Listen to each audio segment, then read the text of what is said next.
Berapa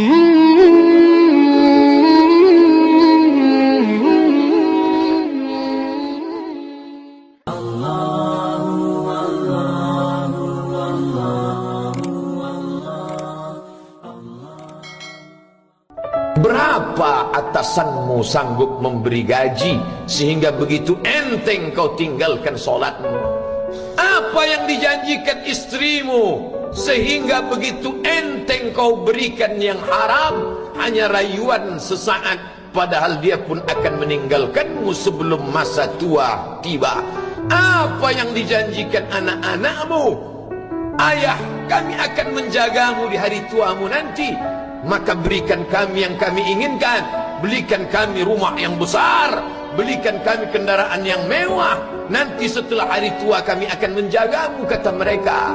Tapi setelah kita tua, dosa-dosa begitu banyak terkumpul, mereka pun meninggalkan kita di panti jompo yang penuh dengan kesunyian, hening, sepi.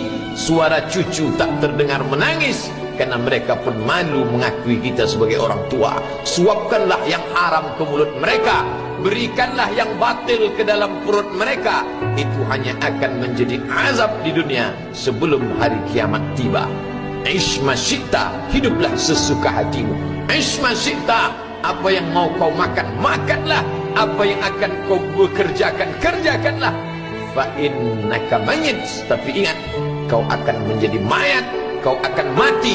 Semua akan diminta pertanggungjawaban di hadapan Allah Subhanahu wa ta'ala.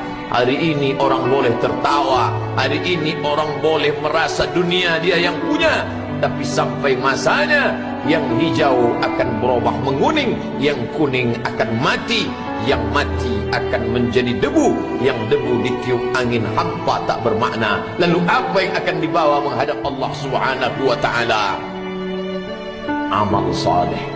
Kalau pernahlah mulut itu membaca sepotong dua potong ayat sebelum berangkat bekerja, kalau sempatlah masuk ke kamar mandi mengambil air wudhu, salat sunat duha sebelum berangkat bekerja, kalau sempatlah ketika duduk dalam suasana santai membuka iPad lalu dibuka Quran digital sambil melihat beberapa ayat merenungkan maknanya mengingat mati, kalau sempatlah mulut mengucapkan subhanallah wa bihamdihi subhanallahil azim, kalau sempatlah anak istri dibawa ke masjid iktikaf mendengarkan pengajian, kalau sempatlah beberapa persen dari pendapatan itu dilimpahkan ke rumah anak yatim panti jompo masjid, kalau sempatlah beberapa meter tanah dibeli untuk pembebasan mendirikan rumah Allah, kalau sempat memberikan beberapa karpet untuk rumah yang selalu ditinggalkan, kalau sempatlah membelikan beberapa kilo beras untuk yatim piatu dan panti jompo,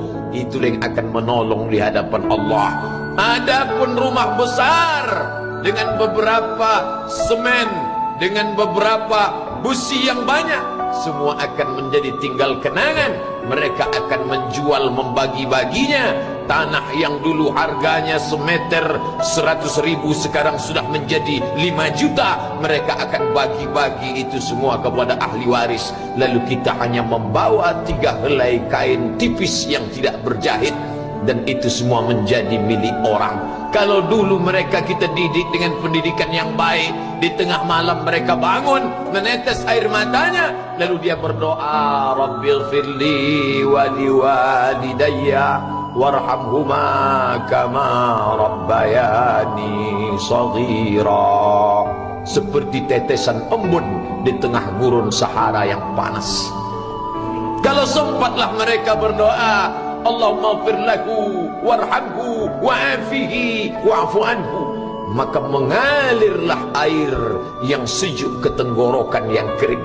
Kalau sempatlah mereka membeli makanan, diundangnya anak yatim, diusapnya kepala, ya Allah, terimalah sedekahku ini untuk almarhum ayahku, almarhumah bundaku. Aku tak dapat membalas budi baik mereka, ya Allah, mereka sudah mendahului aku. Maka akan mengalirlah itu sebagai berlipur lara di tengah alam barzakh sementara kiamat tiba. Tapi kalau mereka hanya dididik dengan keduniawian, dididik dengan kemewahan, disumbat mereka dengan materi, tak pernah diingatkan pada mati. Ketika kita mati, mereka pun juga akan mati perasaan ingatannya. Paling celaka lagi, mereka mengingat kita dengan mengantarkan bunga, mereka mengingat kita dengan pakaian hitam, mereka mengingat kita dengan suara musik, mereka mengingat kita dengan memajang foto kita besar-besar di dalam rumah. Dan itu hanya menjadi penghalang rahmat Allah turun, tidak berkesan sedikit pun. Mereka sedang menyangka kalau dinyanyikanlah lagu kesenangan kita, terobat rindu hatinya. Kalau dipajangnya foto kita, dilingkarkannya karangan bunga, puas rindunya. Padahal itu tidak membuat pengaruh apapun kepada kita di alam barzakh. Maka sayang, buatlah sayang yang mengingatkan sesudah mati. Kalau rindu, buatlah kerinduan yang membuat dia akan tetap mengalir sebagai satu amal sesudah kematian. Idza matal insan, kalau manusia mati, inqata'a. Dulu rajin membaca Quran, berhenti. Dulu rajin salat tahajud, berhenti. Dulu rajin menghatamkan segala yang baik-baik, berhenti. Tapi ada yang tetap mengalir. Di antara yang mengalir itu adalah sedekatun jariyah.